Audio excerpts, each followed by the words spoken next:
लोकसभा निवडणूक कामासाठी एसटीच्या कोल्हापूर जिल्ह्यातील 433 गाड्या उपलब्ध करून देण्यात आल्यात। आज दुपारपर्यंत जिल्ह्यातील एसटीची प्रवासी वाहतूक विस्कळीत झाली होती। सकाळी 6 ते दुपारी 1 या कालावधीत अपुऱ्या गाड्यांमुळे एसटी प्रशासनाला जिल्ह्यातील अनेक मार्गांवरील फेऱ्या रद्द कराव्या लागल्या।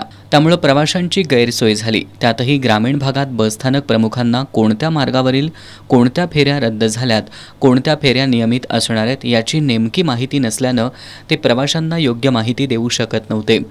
निवडणूक कामांसाठी एसटीच्या गाड्या उपलब्ध करून देताना एसटी प्रशासनाने पर्यायी व्यवस्था करणं गरजेचं आहे। मात्र यावर काहीच उपाययोजना केली जात नसल्याने प्रवाशांमधून संताप व्यक्त होतोय। निवडणुकीची धामधूम चाललेली आहे आणि प्रवाशांचं मात्र ह्या रखरखत्या उन्हामध्ये अतिशय असे हाल व्हायला लागलेले आहेत।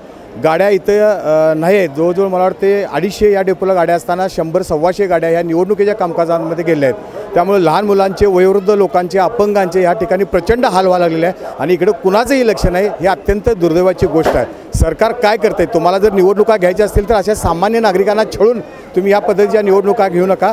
कुठल्या पद्धतीने इथं व्यवस्था त्यांनी लावली पाहिजे होती, अशी आमची या ठिकाणी प्रवासी म्हणून एक भावना आहे। निवडणूक कामांसाठी गाड्या पाठवल्यामुळे एसटीच्या नियमित फेऱ्यांवर परिणाम होणार असल्याची नेमकी माहिती प्रवाशांपर्यंत पोहोचली नसल्याने प्रवाशांचे चांगलेच हाल झाले। विशेषतः ग्रामीण भागात प्रवाशांची मोठी गैरसोय झाली। एसटीच्या फेऱ्या रद्द झाल्याने प्रवाशांना शेवटी खासगी वाहनांचा आधार घ्यावा लागला।